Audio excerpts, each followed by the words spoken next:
So if you want to paint like the most realistic, freezing, deep blue ocean imaginable, the very first thing you absolutely must do is cover your entire canvas in blinding hot orange paint. Which, I mean, it sounds like a complete mistake. Right, it sounds like sabotage, because if you stand in front of a blank canvas and your goal is a crashing, heavy sea, every instinct screams at you to just reach for a tube of bright blue paint. But if you do that, you inevitably end up with this flat, totally lifeless surface. Exactly. It doesn't look like water at all. It looks like a sheet of cheap blue plastic. Yeah. And that failure for an amateur painter, it's rarely just a lack of technical skill with a brush. It's actually a fundamental failure of perception. Which is exactly what we're getting into today in this deep dive. We are going to explore why your eyes have been lying to you and, how to entirely dismantle the way you perceive color. Because we are conditioned from childhood, really, to categorize the world into these flat symbols. Grass is green, the sun is yellow, water is blue. But to create profound cinematic realism, you have to bypass that symbolic brain entirely. You have to stop painting what you think you know and start painting the underlying physics of light. And we are stepping directly into the mental and visual process of someone who understands this at the absolute highest level. We've got the notes from an elite audio masterclass detailing a colossal 150 by 100 centimeter acrylic piece. Oh, it's a massive canvas. Huge. And it's by the master artist Laura Palacios, who is associated with Cubio. Analyzing her process is just, it's a revelation. It really is. What becomes immediately apparent in her method is that every single decision is a deliberate manipulation of visual psychology. Yeah, we aren't just looking at a finished ocean. We're decoding the hidden architecture of how a two-dimensional surface is basically tricked into holding infinite depth and physical weight. Because this isn't about memorizing some rigid sequence of academic steps. When you watch a masterwork, you are witnessing this real-time negotiation with light and atmosphere and gravity. And that negotiation starts with a pristine white canvas. Now, you want to paint a cool, deep sea, so you might expect the artist to lay down, a soft wash of cyan to establish the mood. But instead, she ignites a fire. Literally. She mixes warm, white, raw umber, which is this dark, earthy, yellowish-brown dirt color, and a vibrant orange. Right. So she creates this highly saturated, warm, muted orange base. And she doesn't use a brush to apply a delicate wash. She takes a dense sponge and applies this orange mixture completely opaquely across the entire massive canvas. Yeah, the sponge acts almost like a heavy iron. It presses the color flat and leaves a perfectly smooth, textureless surface. Why do that? Well, the physical smoothness is a mechanical necessity. Acrylic paint dries incredibly fast, and if you leave ridges and bumps in your very first layer, every subsequent glaze is going to catch on those microscopic mountains. Oh, right, creating a muddy, overworked texture. Exactly. She needs a flawless foundation for the liquid layers that will come days later. But the psychological choice of that muted orange, that is the true optical genius. I was thinking about this, and it functions almost like noise-canceling headphones, but for color frequencies. That's a really good way to put it. Because you have these pure, highly saturated blues straight out of a paint tube. They are chemically perfect, which means they're completely artificial. You never see that kind of raw chemical blue in a natural landscape. Never. So the orange acts as this perfect acoustic dampener for that visual noise. Because on a color wheel, orange and blue are exact polar opposites. Yeah. They are complementary colors. If you mix them together physically on a palette, they just destroy each other. You just get a flat, lifeless gray mud. Right. But Palacios isn't mixing them on a palette. By laying down that impenetrable orange base, she is basically setting a trap for the light. A trap for the light, I love that. Yeah, because later in the process, when she stretches highly transparent, watery blues over this dried orange foundation, the two colors mix optically. So the light actually travels through the blue, hits the warm orange, and then bounces back to your eye. Exactly. The warm orange neutralizes the screaming artificial intensity of the blue from the inside out. It grounds the ocean. It gives the water this profound, organic realism instead of looking like a cartoon illustration. And, that specific muted orange shade serves a dual purpose. How so? Well, it's very similar to a classic Naples yellow, which sits perfectly in the middle of the value scale. It isn't blindingly bright and it isn't pitch black. Ah, yes. Because form and volume in art only exist because of contrast. It's the push and pull between light and shadow. Right. So by establishing the entire universe of the canvas at a perfect midtone, she gives herself the ultimate leverage. She can carve down into the deep, terrifying darks of the ocean trenches, and she can build upward to the blinding physical highlights of the sea foam. Exactly. If you start on a pure white canvas, you have nowhere to go but darker. The midtone orange is a staging ground for contrast. So the ultimate illusion of reality actually demands that you begin with its exact opposite, a flat, hot, orange desert to eventually birth a deep, freezing sea. It's incredible, and that warm foundation naturally demands a sky to sit above it. Yeah, let's talk about the sky, because a sky is never just a flat blue ceiling painted onto the top third of a canvas. No, a sky is a breathable atmosphere. It is a vast ocean of gas, filled with water vapor and dust and particulate matter, filtering the radiation of the sun. Right. Painting a sky is entirely about managing the temperature of light as it scatters through that gas. So how does she approach it? Well, Palacios places a sharp line of tape high up on the canvas to protect the ocean below. That establishes a razor-sharp horizon line. Her palette for the sky is a cream-colored titanium, white and yellow ochre raw, umber, cyan, and cobalt blue. Okay. She starts right at the tape, at the horizon, with the cream.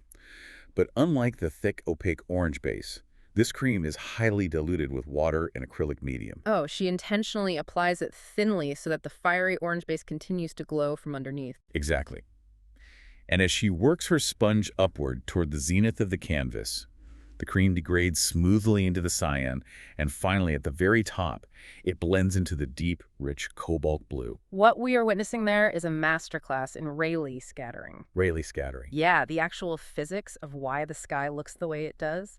The atmosphere is immensely thick and dense right at the horizon line because you're looking through miles of dust and earth. Right, and that density scatters the blue light away. Exactly, and it lets the warmer, longer wavelengths, the yellows and reds, reach your eye.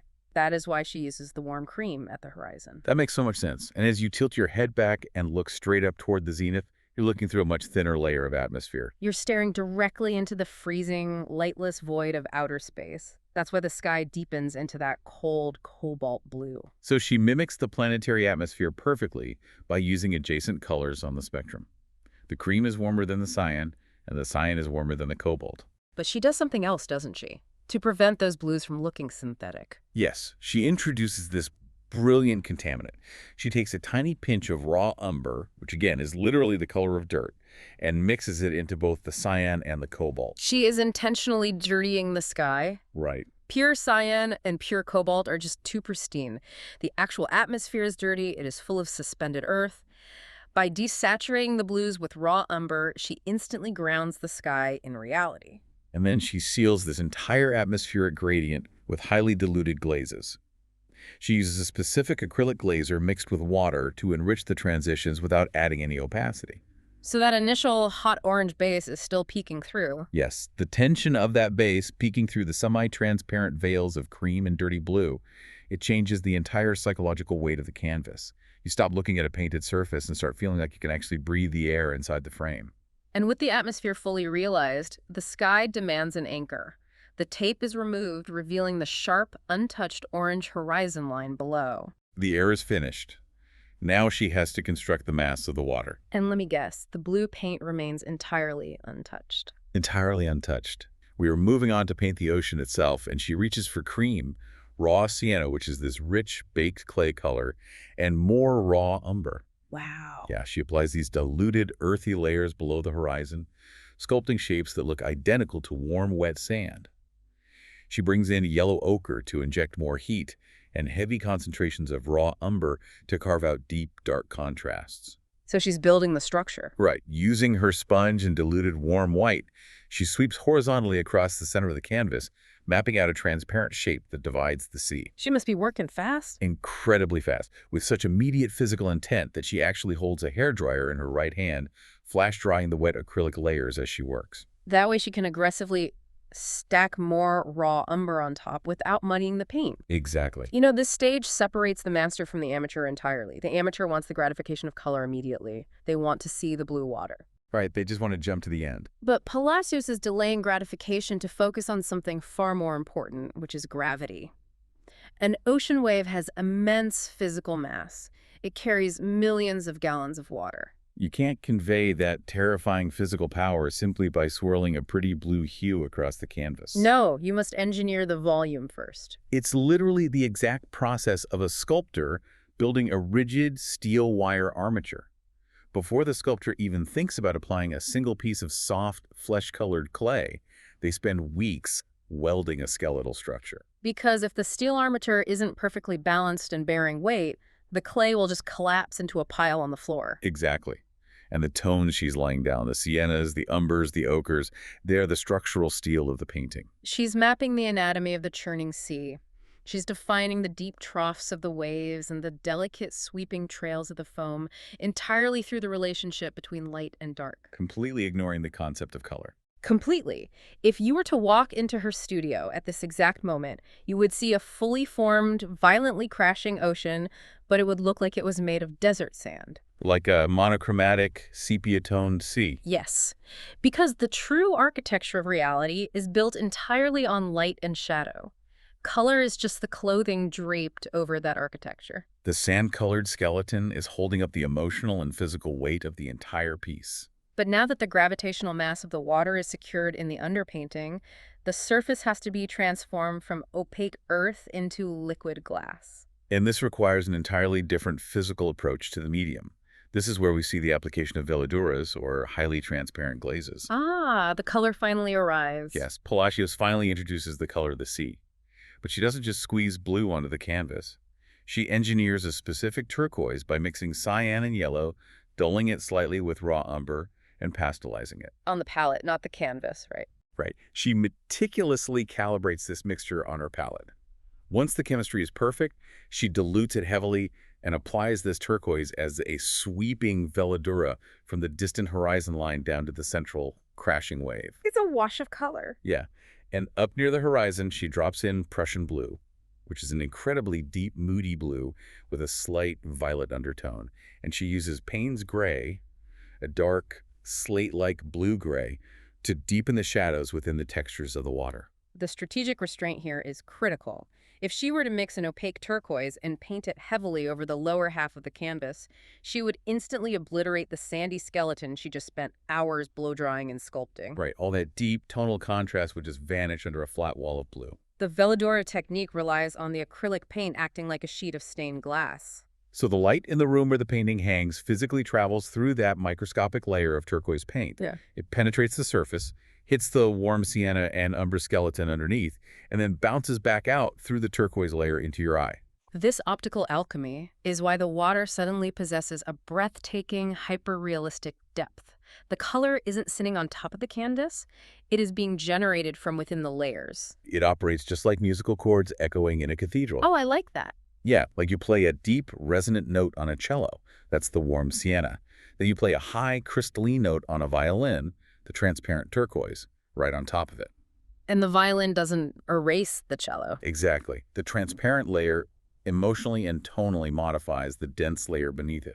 It creates this complex, vibrating harmony in the ear of the listener, or in this case, the eye of the viewer. That harmony proves that realism in painting is never achieved by flawlessly blending wet colors together until they are smooth. Because that just creates a plastic airbrushed look. Right. True realism is achieved by forcing light to travel through rich, varied visual textures. Your eye perceives that the water is deep because, physically and optically, your eye is actually plunging through layers of matter to find the light at the bottom. But, the deep water is undulating, transparent, and hypnotic.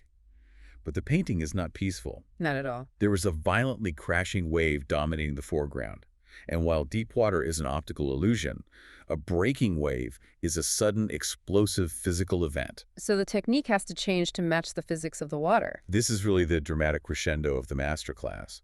The artist must transition the viewer's eye from the serene optical depth of the background into the chaotic tactile reality of the foreground. So how does she do it? Well, Palacios descends to the foreground wave.